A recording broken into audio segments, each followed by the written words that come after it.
예수님의 부활을 자랑해 본 적이 있습니까? 야, 예수님 부활하셨어. 이렇게. 우리끼리 말고 동네 가서 세상 친구들, 믿지 않는 사람들에게 가서 예수님 부활하셨다니까 하면서 삶은 달걀이든 삶지 않은 달걀이든, 이번에 달걀 선물 하나 받았는데 익은 달걀인 줄 알고 깼다가 깨졌어요. 2개나. 너무 감사했어요. 왜냐? 내가 한번 그랬거든요. 삶은 달걀 말고 생달걀도 한번 하라 했더니만 그분은 순종했어요. 근데 말을 해줬어야지. 생 거라고. 여러분, 그렇게 하면서 예수님 부활을 자랑해 본 적 있으십니까? 세상 사람들이 뭐라 그러더니요. 그렇게 자랑했더니만 뭐라고 그럽니까? 대부분이 이렇게 얘기하더라고요. 미쳤구나. 죽은 사람이 어떻게 다시 살아나니? 야, 근데 부활 이야기 그만해라. 우리 교회 이야기가 아니라 세상에 속한 사람들이 그런 이야기예요. 그리고 심지어 신학을 공부하는 사람 가운데 그렇게 부류를 나눕니다. 자유주의 신학이라고요. 그런 사람들이 그렇게 얘기해요. 예수의 부활을 이야기하지 말고 예수의 사랑만 이야기하라. 예수의 부활이라는 것은 믿기 어려우니까 예수의 사랑, 실천할 만한 것들만 이야기하라. 그게 편하다. 예수의 부활 이야기 불편하다. 예수의 부활 이야기 힘들다. 예수의 부활 이야기 믿기 어렵다. 그러니 사랑, 은혜 이야기만 하라. 이게 솔직히 자유주의 신학에서 흘러나온 이야기들이에요. 근데 그 이전에 이미 그 마르시온이라는 이단은 그렇게 했습니다. 이단은 그저 하나님 사랑 이야기, 하나님 은혜 이야기만 하는 거예요. 하나님이 불칼을 들고 있어? 생각도 안 해. 그런 하나님 아니야. 하나님이 진노를 하셔? 그런 하나님 아니야. 여러분, 왜 예수의 부활 이야기가 중요하냐면요, 하나님 앞에서 우리의 삶이, 하나님 앞으로 가는 우리의 발걸음이, 하나님과 함께하는 우리의 공동된 삶이 가능하게 한 것이 뭐냐? 예수의 부활이에요. 예수의 부활이 없으면 이게 안 돼요. 그래서 예수의 부활 이야기 하지 말라고요? 죽은 사람이 어떻게 다시 살아나냐고요? 이게 사실 사도 바울의 이야기 속에서도 나옵니다. 사도행전 26장의 말씀을 보면 이제 사도 바울이 로마로 압송되기 전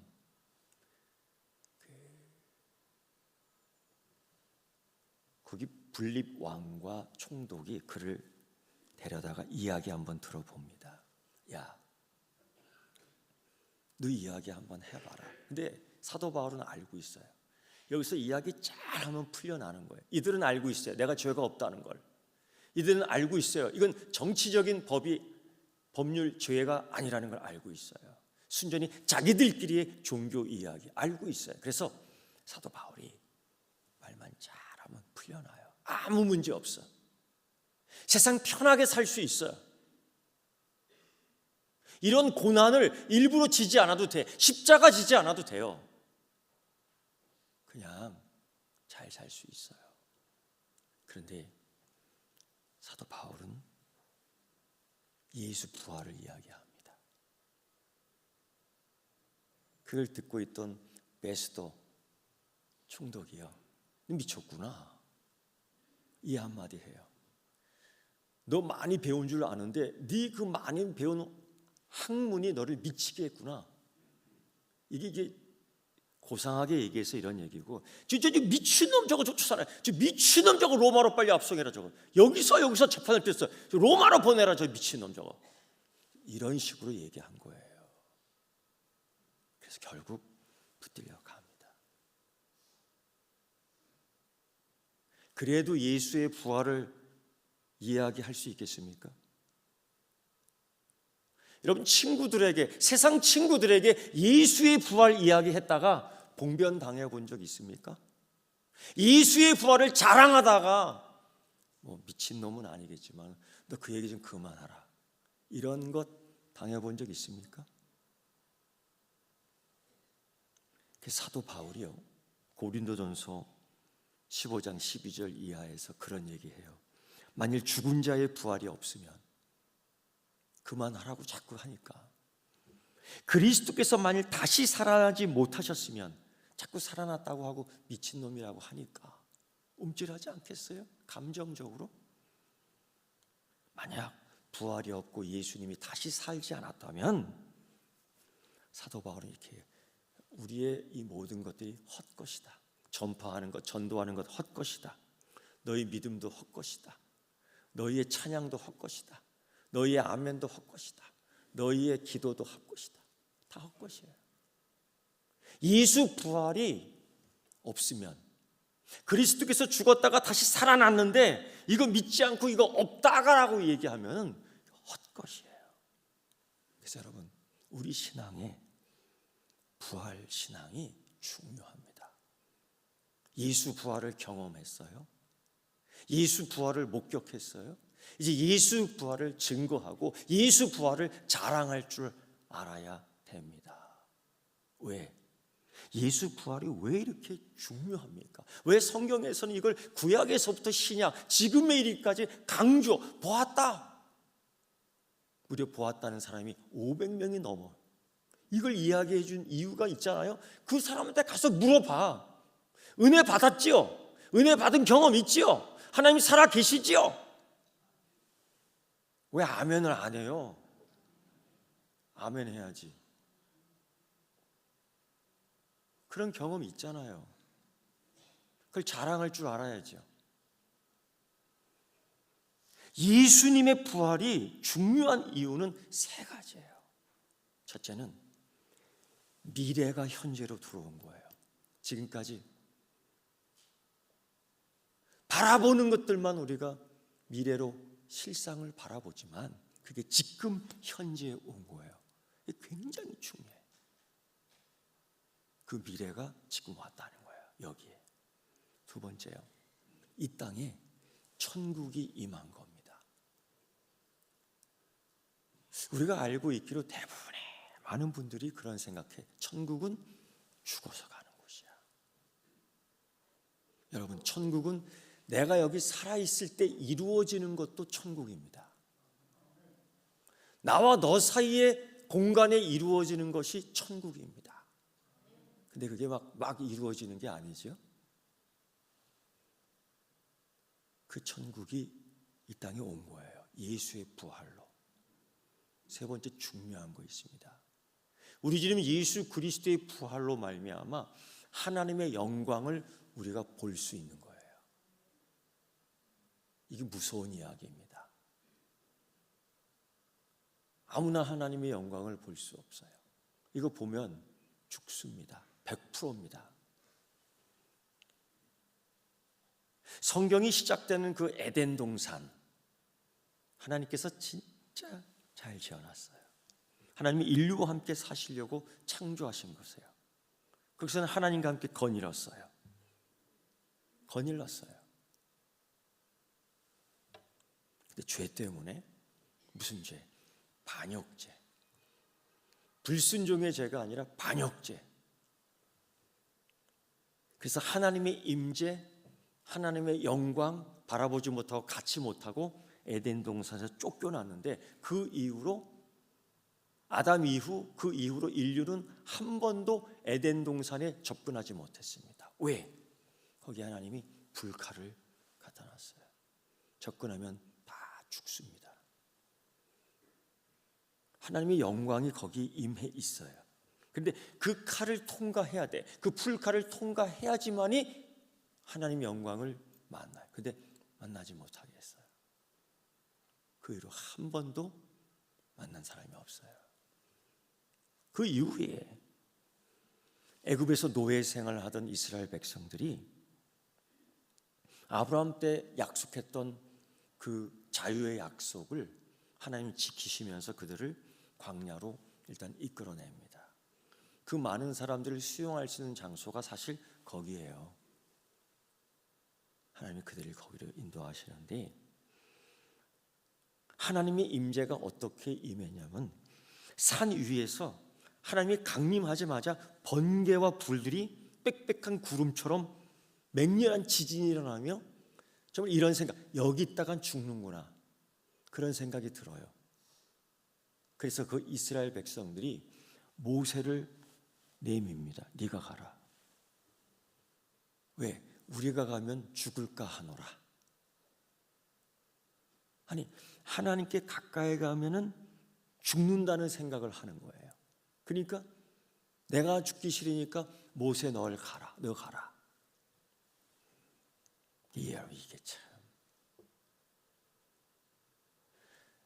이런 거예요.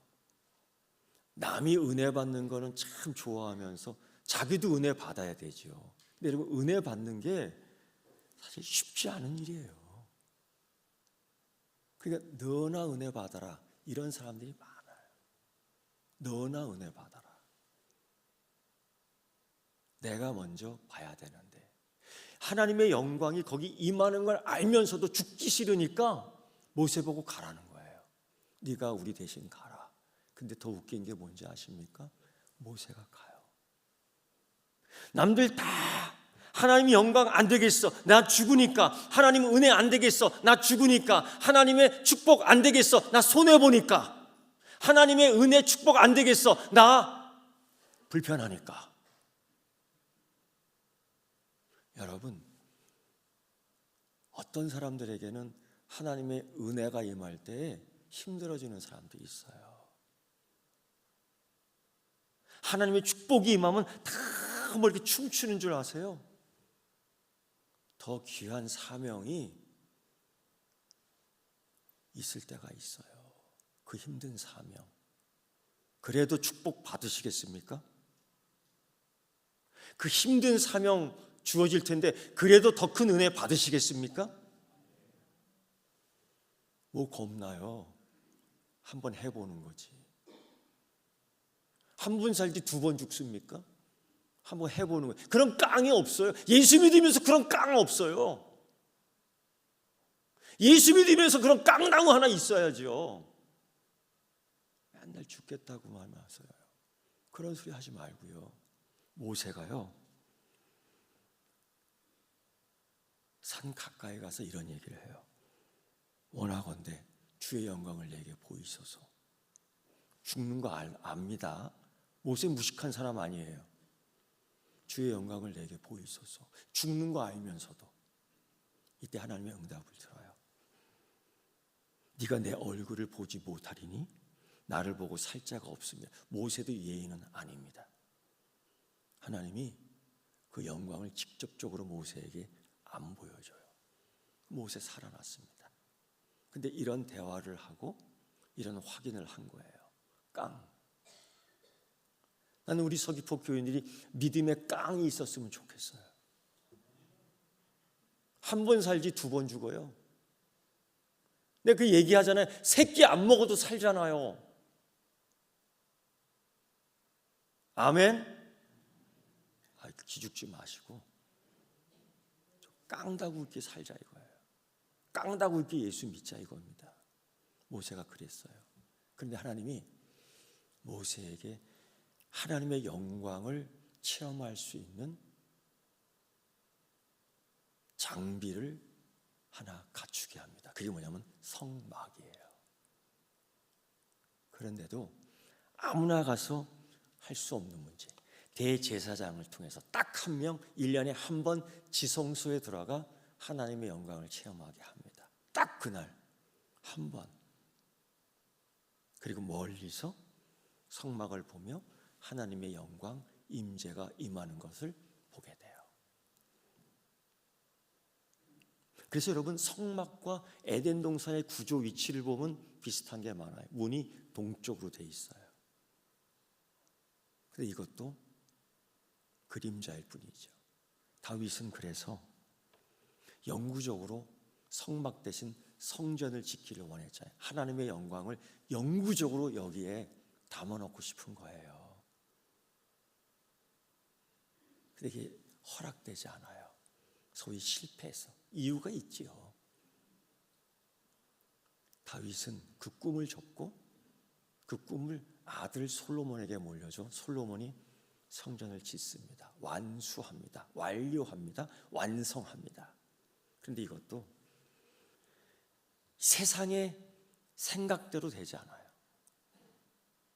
영구하게 해놓고 싶었지만은, 하나님이 여기에 모시고만 싶었지만은, 우리 편리하게 여기 와서 하나님 만나고 싶었지만은, 하나님은 가둬두신다고 해서 가둬지는 하나님은 아니에요. 하나님은 제한시킬 수 있는 하나님은 아니에요. 하나님 여기만 계시는 하나님 아니에요. 하나님 나만 사랑하는 하나님 아니에요. 결국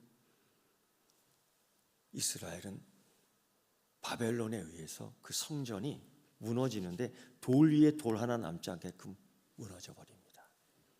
그리고 그들이 거기다가 소금을 다 뿌려버려요.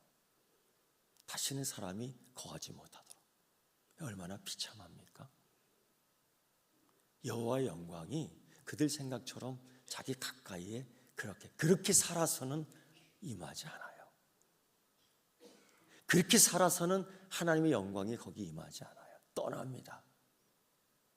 그래서 성전이 파괴됐을 때 그들의 가장 큰 충격은 뭐냐면, 여호와의 영이 우리를 떠났다. 여호와의 그 영광이 우리를 떠났다. 그게 사실이에요. 그리고 이후에 포로기 이후 에스라도 그렇고 수룹바벨도 그렇고 느헤미야도 성벽을 짓고 그들이 성전을 짓는데 졌습니다. 근데 솔로몬의 성전을 목격한 사람들, 살아생전에 그 포로기 이후에 지은 성전을 보고 통곡했어요. 이거는 마구간 수준이에요. 여기에 어떻게 하나님의 영광이 임하냐, 이런 생각. 그 이후 예수님의 공생의 시대가 오면서, 예수님이 공생애 때 하면서 가장 먼저 행했던 일 가운데 하나는 성전을 청소해버렸어요. 돈 바꾸는 성전. 그러면서 그런 말씀했습니다. 이 성전을 헐라 내가 사흘 만에 3일 만에 다시 지으리라. 사람들이 깔깔깔거리며 웃었어요. 저거 미친놈 저거. 여러분, 예수님 공생애 때 예수님이 얼마나 비웃음 당한지 아십니까? 얼마나 모욕당한지 아십니까? 얼마나 조롱당한지 아십니까? 이번에도 이거 46년 동안 지어온 성전이다. 이걸 헐어버려? 그리고 3일 동안 짓겠다고? 이런.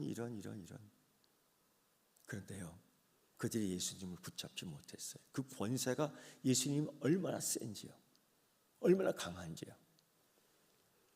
이게 무슨 뜻인지 모르니까 그런 거예요. 그때의 제자들도 이게 무슨 뜻인지 몰랐어요. 나중에 예수님이 부활하시고 난 후,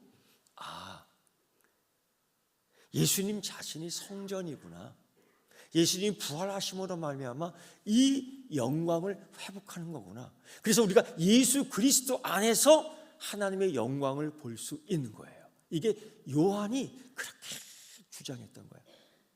하나님의 영광이 예수 안에 있다. 예수를 바라볼 때 하나님의 영광이 거기에 있다. 나는 우리 교회 안에도 하나님의 영광이 있어 그걸 볼 수 있는 성도들이 더 많아지기를 축원합니다. 여러분, 하나님의 영광을 체험하면 사람이 달라져요. 이런 거 하찮아져요. 괜히 그런 거에 목숨 걸 필요 없어요. 그러니까 사도 바울이 뭐라고 말하냐면, 나는 죄인 중에 괴수다. 그가 많이 배운 거, 그가 많이 가진 거, 그가 많은 권리, 그가 많은 갖고 있는 유익, 이 모든 거를 뭐처럼 여긴다 그래요? 똥처럼 여긴다. 하나님의 영광을 체험하고 하나님의 영광을 목격하고 하나님의 영광을 경험하고 하나님의 영광을 자랑할 때에 그런 것들이 우스운 거예요. 그러니까 그런 것들이 우스울 때에 사람은 여유가 생기는 거예요. 그런 게 우스울 때 사람이 깡이 생기는 거예요. 자꾸 그런 게 붙들리니까 움츠리는 거예요. 자기 거기에 매이니까 자꾸 세상에 굽신굽신거리게 되는 거예요. 여러분, 우리가 뭘 갖고 삽니까? 우리가 밥만 먹고 사는 사람입니까? 하나님 말씀으로 사는 사람 아니에요? 우리가 좋은 것 먹고 좋은 것 입고만 살고 헤헤 호호하는 사람들입니까? 하나님 기도 응답해 주시는 기쁨으로 사는 성도, 그리스도인, 하나님의 자녀 아닙니까? 그런 경험을 하고 그런 은혜가 있어. 이런 거 좀 우습게 알아야 돼요. 거기에 너무 매일 필요가 없어요. 예수님이요,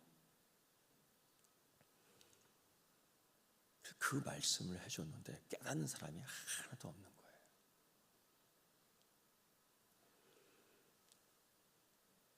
야곱이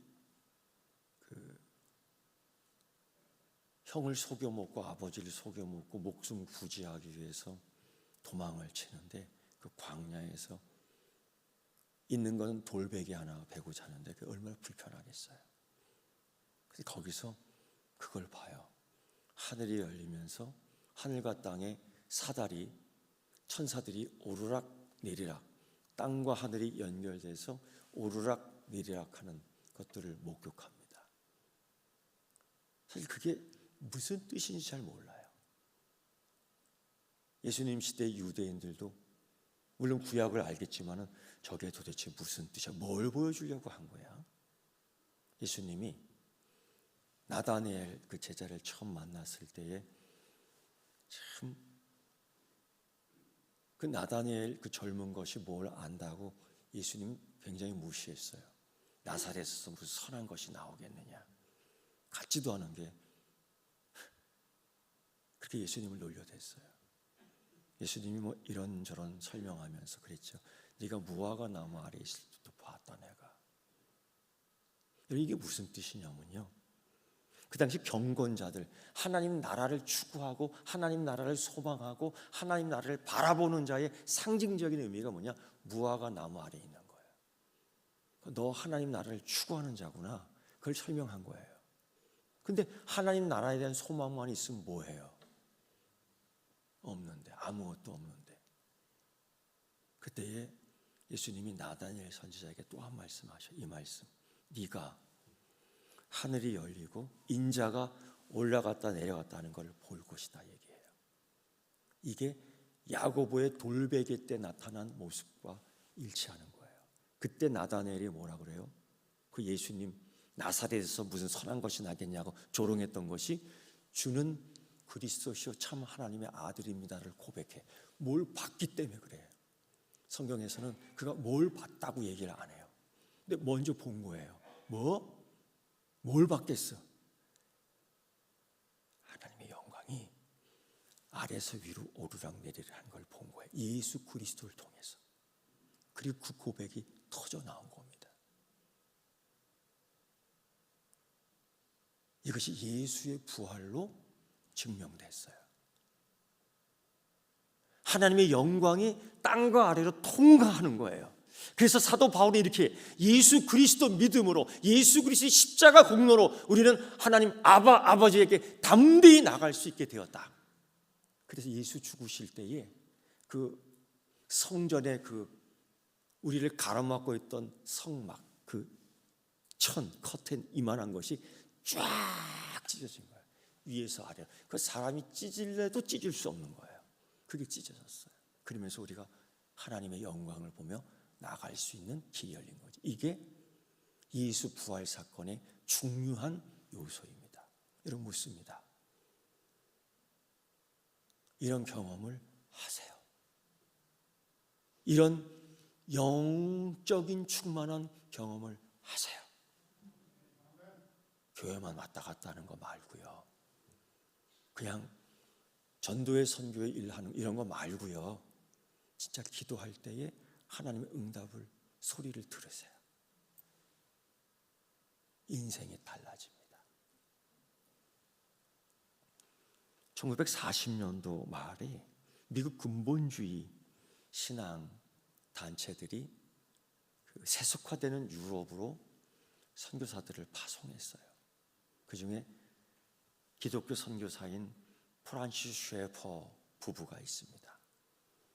이들이 파송을 됐어요. 유럽으로. 그리고 스위스 조금 마을에 집을 짓고 살아가는데 참 열악하지요. 굉장히 이분들은 석학이에요. 미국 대학의 큰 교수, 이 레벨이 높은 교수로서 활동을 얼마든지 하고 했던 사람들이에요. 근데 여기로 와요. 유럽이 상당히 세속화되면서 무너졌거든요. 그냥 마약하는 사람. 그때 유행하는 게 젊은 층에 뭐냐면 혼전, 혼숙, 집단으로. 저도 그래 봤죠. 머리를 이렇게 길러봤죠. 청년 때. 그 뒤에서 보면 꼭 여자야. 그래서 아가씨 부르는 사이 내가 딱 돌아보면 도망가요. 남자니까. 아마 대한민국에서 찢어진 청바지 제일 먼저 입어본 사람은 저예요. 그 정도로 멋도 낼 줄 알았는데 이 프란시스 셰퍼 이 부부는 미국 근본주의 신앙을 전하기 위해서 유럽으로 갔지요. 근데 이런 젊은이들이 그 집에 오는 거예요. 그냥 커피 한 잔, 아니 차 이런 거, 과자 이런 거 얘기하는 겁니다. 어떨 때는 배가 부른 여자애가 집에 왔어요. 갈 데도 없으니까 미혼모죠. 어떨 때는 마약쟁이도 왔어요. 와서 그냥 잠자고 놀면서 먹으면서 어떨 때 그가 떠난 자리를 뒤집어보면 마약을 책상 밑에 다 숨겨놨어요. 하도 담배들을 펴대서 집에는 양탄자가 다 구멍이 났어요.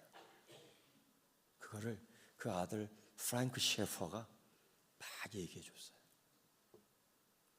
그리고 3년이 지난 뒤에는 집에 사실 먹을 게 별로 없었어요. 돈이 없었어요. 왜? 결혼 폐물을 다 팔아먹었거든, 지금까지. 그래도 누구 하나에게 손 빌리지 않았어요. 그게 놀라운 것은요, 사람들이 점점점 오는 거예요. 젊은이들이 점점 오는 거예요. 그의 꿈은 학교를 세우는 게 아니었습니다. 그의 꿈은 복지관을 세우는 게 아니었습니다. 그냥 예수 잘 믿자 이거예요. 예수 잘 믿자. 어떤 사람이 저한테 그러더라고요. 목사님, 비전이 뭡니까? 그래서 제가 거침없이 얘기했어요. 당신 예수 잘 믿고 행복하게 사는 겁니다. 우리 비전하면 건물을 세우고 학교를 세우고 복지관을 세우고 묘터를 사고, 이 프란시스 셰퍼도 얼마든지 그럴 수 있는 사람이죠. 근데 그의 모임에는 토론의 주제가 없어요. 그런 거 안 해요. 그냥 얘기하는 거예요. 들어주는 거예요. 중요한 것은 이런 거예요. 교회도 그런 문제가 있어요. 그런데 해결 방법이 다른 거죠. 그걸 가르쳐 주는 거예요. 싸움박질하고 루머나 퍼뜨리고 말이야. 자랑과 조롱거리로 사람 죽이고 말이야. 이런 세속적인 방법. 교회에서 그러면 돼요? 그걸 가르쳐 주는 거예요. 프란시스 셰퍼가. 그리고 그는 커리큘럼 같은 거 만들잖아요. 여기는 학교가 아니에요. 굳이 학교를 여기서 할 필요 없어요. 없이 그냥 모였어요. 솔직한 질문에 솔직한 대답을 한 것뿐입니다. 그가 모여서 한 건 그거예요. 그런데 사람들이 너무 많이 모이다 보니까 집을 하나 더 줬어요. 왜? 그래도 여기서 잠을 자야 되니까 너무 많이 와요. 여기다 또 하나 줬어요. 여기다 또 하나 줬어요. 집을, 학교를 지은 게 아니에요. 복지기관을 지은 게 아니에요. 그래서 그 유명한 예수 공동체 라불이라는 공동체가 세워진 거예요. 지금도 수많은 사람들이 방문을 합니다. 그 영성을 배우기 위해서. 근데 그 영성은 손해보는 영성이에요. 손해볼 수 있어요? 예수 믿으면서? 그 은혜는 손해보는 영성입니다.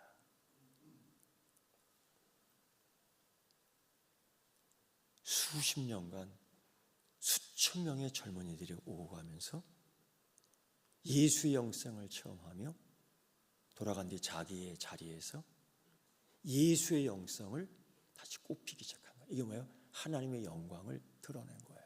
그게 뭐예요? 거기서 하나님 나라를 거기서 만든 거예요. 이게 세계 각국에 있습니다.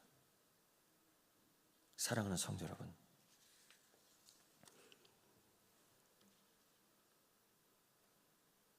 예수의 부활을 자랑하실 수 있겠습니까? 우리끼리 말고 저 교회 밖에 나가서 방법을 하나 가르쳐 드릴게요. 삶은 계란 말고요, 생계란 한 판을 사십시오. 생계란 한 판이 얼마인 줄 아세요? 오늘 아침에 시장 조사를 했는데 7,500원에서 8,500원 일반적인 거. 할인하면은 5,000원에 살 수 있어. 커피값보다 싸. 지난번에 우리 집사님 계셨었는데 거기에 고급 커피가 15,000원이래. 난 못 마셨어요. 너무 비싸서. 그런데요, 놀랍게도 젊은이들이 줄을 서더라고. 나는 커피 마시면서 그것만 쳐다봤어요. 도대체 이 젊은이들이 이 비싼 커피의 맛을 매혹적으로 느끼게 하는 게 뭐냐? 나는 나 혼자 그냥 생각했어요. 그래, 계란 한 판 7,500원 30알입니다. 믿지 않는 친구에게 가지고 가서 예수님 부활하셨어 라고 자랑해 보세요. 방법을 가르쳐 드리는 거예요. 아마 많은 친구들이 이게 미쳤나라고 할 거예요. 두 번째로 그렇게 얘기하세요. 아침마다 이거 후라이 해먹어. 예수 부활했네라는 내 자랑은 후라이 까는 거 아니야. 예수 부활 계란 까 후라이 해먹어. 몇 번 해먹을 수 있어요? 30번 해먹을 수 있어요. 혹 그때 하나님의 영이 그에게 응답해 주시지 않겠습니까? 후라이. 방법 가운데 하나일 수도 있어요. 한번 실천해 보죠. 그렇게 예수를 한번 자랑해 보죠. 우리끼리만 아멘, 우리끼리만 예수 부활하셨네가 아니라 십자가, 우리끼리만 고난을 생각하는 십자가, 물론 그것도, 그러나 이제 예수의 부활을 자랑할 수 있는, 그래서 예수 부활로 인하여 하나님의 미래가 여기에, 하나님의 은혜가 여기에, 하나님 나라가 여기에, 하나님의 영광이 여기에. 그래서 예수의 부활로 우리도 하나님의 영광을 목격할 수 있는, 그래도 생존할 수 있는 그런 믿음, 신앙, 영성 가져야 되지 않겠습니까? 여러분, 예수 부활 자랑하십시오. 계란 한 판입니다. 7,500원입니다. 기도하겠습니다. 하나님, 예수의 부활이 불편해하는 이 세상에 예수의 부활을 자랑하기 위하여 이제 세상으로 나아갈 겁니다. 하나님, 예수의 부활로 손해본다는 생각하지 않게 하시고 실천하는 그리스도인 되게 하시고, 혹 하나님이 이런 은혜 주시지 않겠습니까? 아버지, 이 은혜 받게 하여 주시옵소서. 예수님의 이름으로 기도드리옵나이다. 아멘.